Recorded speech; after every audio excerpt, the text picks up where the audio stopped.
John Jakus, a part of the Baylor men's basketball staff under Scott Drew. We have had John on the show many times. We appreciate the amazing access we get with the assistant coaches when they join the show throughout the year. And John joins us now with Craig Paul, David Smoak. Can you try to put into words, or can you, what you have seen this team, this program, the staff, the players do in the last couple of games shorthanded? Yeah, I don't know if I can put it into words. How you guys doing? Thanks Good. for having me. You too. And appreciate all you do for us. And I think the last, 4 or 5 weeks is this weird thing that's happened to us. And when I say happened to us, it feels like that's the case because of the injuries. Sometimes in sports you do things to yourself. Sometimes you can self-implode. Sometimes circumstances of sports you can get cold or lose games. But this is just odd, horrible things that have happened to our guys. And whether it's John's injury or LJ's lingering injury or Adam being in and out or James and Jeremy's injuries, it just seems like they've stacked on top of each other. So I don't know if I have a perfect word for it. We're not thrilled about it, but I do think you can see inside of that downturn of injuries and troubles that our guys have gone through. And there's a toughness in our program. And I think people know us for joy, but I hope in the last month they know us for some grit. And we're proud of our guys, and we want them to be healthy, but above all, we want to be good men. And they've learned to do that in the last couple of weeks, so we're thankful for that. Grit is a great word to describe what you guys especially did last night, particularly from James's point of view, in that, was ice cold shooting, but you wouldn't have known it by the way that he was continually attacking offensively and trying to create and do the things he was. Where does his steadiness come from? Because a lot of guys, if it's not going their way, don't know how to swim out of the riptide, so to speak. Yeah, I think it's great that he ended the game in overtime, either scoring or assisting on every basket. And I think that he'd tell you prior to that he didn't play very good. But there's got to be a mental belief in an athlete. You can coach kids, but at a certain point, when in the middle of that kind of overtime game on national TV and it's Big Monday and they know they're not playing well, I mean, we can say things to him, but he's got to kind of get himself out of that himself. And self-belief is a powerful thing. And I think James's self-belief has just come from the fact that, one, he's been a pretty good player for a really long time. You're not ranked in the top 100 in high school. You're not first team All Pac-12 last year. He was middle of the season first team All American on Sporting News this year. And then the injuries happened and he's had some moments. But when you're in those moments, you got to look back at your prior success and believe in yourself. And James did that last night. And the other thing I think we'll say is Adam played out of his mind last night. And in those moments, he trusted James. And I don't think there's any replacement for when your teammate trusts you. And when someone has 29 points and they're saying, no, it's your turn, even after you've played poorly, that's significant. That's good for us. It's good for our locker room, and hopefully it's good for the team over the next few weeks. But James did a great job down the stretch. John, you kind of mentioned it there with Adam Flagler, but a huge night last night for him. Obviously, he's still not 100%. I mean, it's kind of just the theme of the team right now, but what kind of toughness did he show you guys in going through what he went through or what he's been going through, but then putting on the performance he did last night and just gutting it out? Yeah, we're thrilled for him. There's these times where you live in a training room, and I don't think people fully understand what it means to be in a training room for 4 hours a day. And you're just doing all this because you love the game and because your whole life this is the thing that you feel like you're gifted to do. God's gifted you to do this thing, and yet you can't do it. And when you do it, you're not even doing it at full strength. And you're just sitting on your phone, or you're watching Netflix on your phone, or you're watching sports on the TV, but you're in the training room all day long. And then you get to come out and do what you love. And I think last night is maybe the first time in a month that Adams felt some freedom from his injury deal, not just physically, but mentally. And then he saw the first few go in, and then he just went off. And we've known all along that Adam's that good, and he's one of the 10 best players in our league. There's no doubt about that. But sometimes the physicals just got to clean up, and it seems like that has. And we hope that continues. But man, did he make big plays last night, and we're happy for him. John, how difficult, besides the obvious, when you don't know who's available on game night? That's one thing, because there are game time decisions, or you might say somebody after a shoot-around looks good, and then by the time you play 5, 6, 8 hours later, it's not. But what about the practice grind? Because you're not just missing a couple of guys that play a lot, but you're also missing others who would otherwise be a part of the bench. How difficult has that been to stay sharp? Yeah, I don't know that we get a choice in that. The great thing about you guys is because you're around, and I think you feel the weight of that. And you guys do media, and you know Scott, and you get to ask questions, and you know that sometimes we're making a decision on whether a player is going to play or not the morning of a game or at shoot-around, and that we're waiting till the last minute because we want to hold on to this hope. And it's not just the kids in the games, but the practice time is real. And this time of year, when really our practice is the game, if that makes sense. I mean, our time to play together often has been while we're playing in the game. And so you're adjusting to things that you wouldn't prefer to do. You see us go zone last night. That was a great call. To go zone, it changed the game. And, Coach Tang and his scout made that adjustment. And I thought that was wonderful. But that's not something that we've even practiced extensively because we haven't had a chance to practice. So the overall mental toughness and the job that Scott is currently doing is unbelievable. And listen, he was National Coach of the Year last year. We won a national championship. We were pretty good at basketball. But watching him daily maneuver through this thing as more than just a coach, but a leader, and then watching our leaders like Adam, James, and Flo and the older guys maneuver through this, and Matt, it's been really, really special. I know it's not what people want. They want us to go undefeated, but the value of that and the leadership in that has been unique and special. And so we're hoping to get some rest today and tomorrow, and then we're hoping to get 2 days of practice, which would be super unique for us prior to this Kansas game. And hopefully that'll pan out and we can stay healthy enough to get through those days. Well, I know Big Monday it's like equally exciting and terrifying because it's great. It's a great showcase for your school. You're always going to, the Big 12, there's very, very rarely a bad Big Monday game. So it's good all the way around in that regard, but it's bad because you have a one-day turnaround from the last game you played. But on the other end, did this Big Monday kind of fall right where you needed one to if you had to pick it?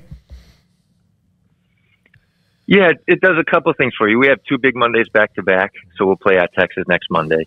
It kind of prepares you for the NCAA tournament if you'll let it, because in the NCAA tournament, you're gonna show up, you're gonna play a game, then you're gonna do a scout in a hotel, and then you're gonna play your second-round game, or you're gonna play your Elite Eight game.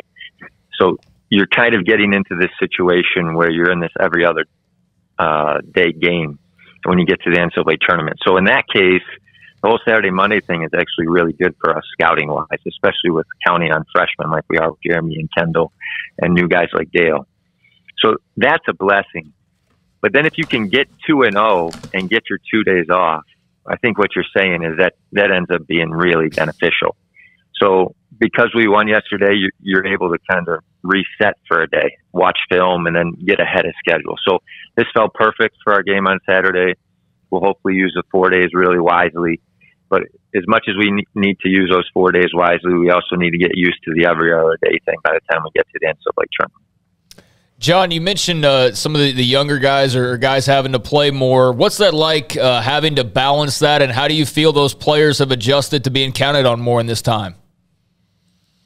Yeah, I would say that Kendall, Jeremy, and Dale are sophomores now. And I know Dale transferred in, so he's older, but, the freshmen they're sophomores. They don't get a choice. They have to play. In the last 3 games, they're playing around 30 minutes a game, and they're playing out of position. Jeremy's playing up at the 5. Kendall's played some 1. He's played some 4. When before Christmas, he was only a 3. So you see these young guys grow up really quickly.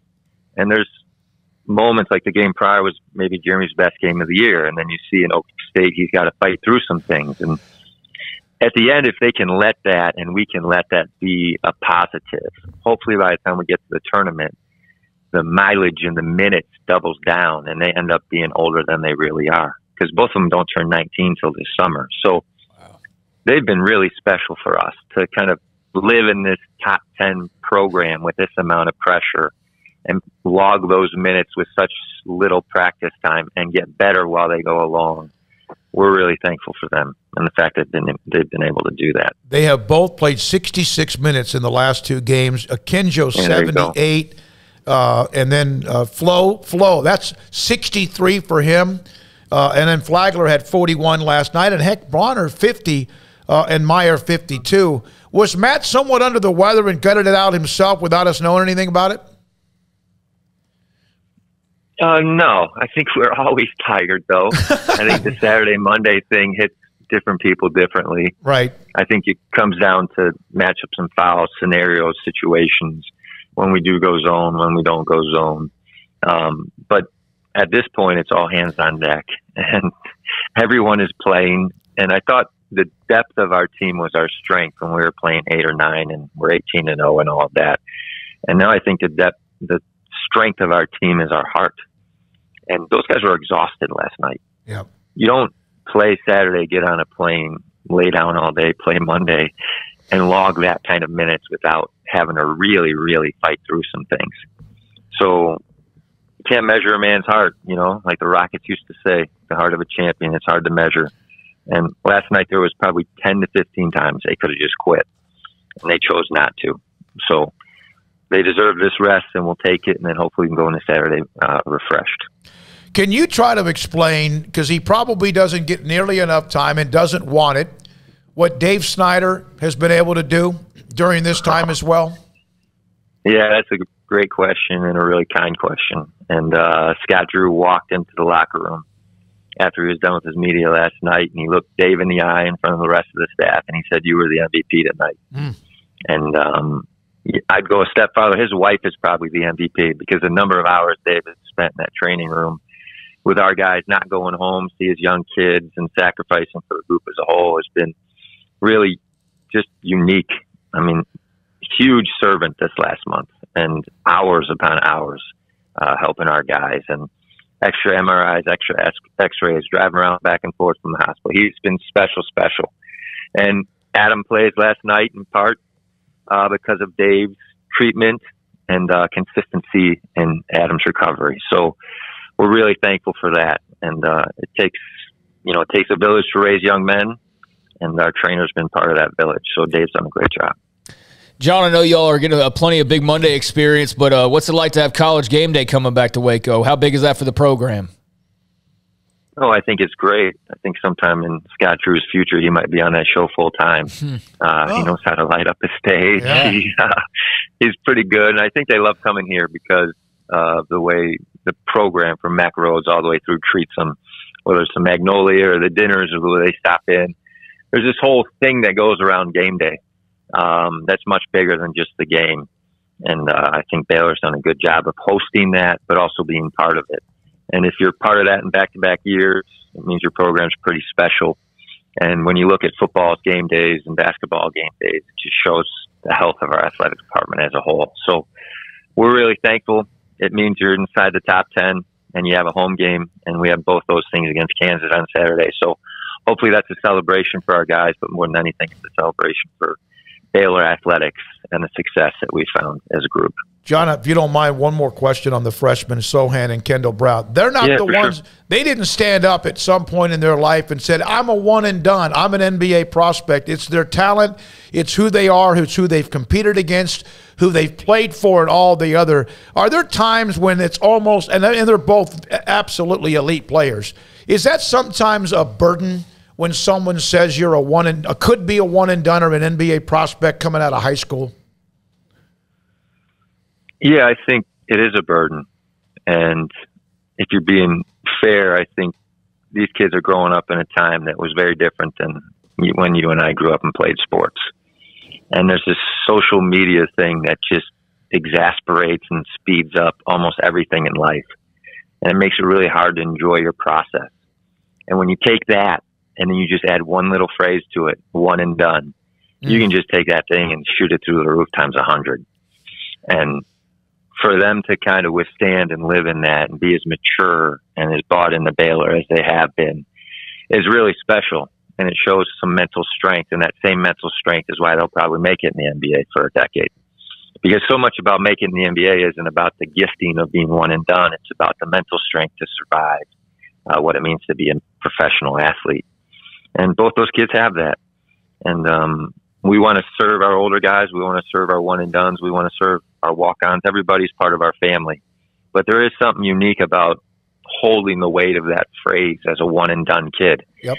And if they play great at 14 points, they're heroes. If they don't, they're somehow failing. And you can't even open your own phone as a one and done kid and open Twitter with any kind of safe space without hearing both sides all year long. So it's a lot for them, but I think they've done a wonderful job. I think our staff would agree. And through all these injuries, one of the key reasons that we're still in the top 10 is because those two have delivered. And they chose Baylor, and we're really thankful for that. So we're going to try to enjoy these next 6 weeks and just not take anything for granted. And but they for sure have to live underneath that, and they've done it well. Thank you, John. Appreciate your time and access as we get throughout the year. Appreciate it. To get some rest. Yeah, thank you very much. We'll see you guys Saturday. John Jakus, assistant coach, Baylor men's basketball. And Dave Snyder, by the way, the trainer, who, as he mentioned, going back and forth between Scott and White and MRIs, back to the arena and practice facilities and offices and all that, training room. And Baylor now Saturday night against Kansas. Tonight, as I mentioned, Oklahoma, who beat Tech earlier, will be in Lubbock against Texas Tech, and Kansas tonight at home against Kansas State. Man.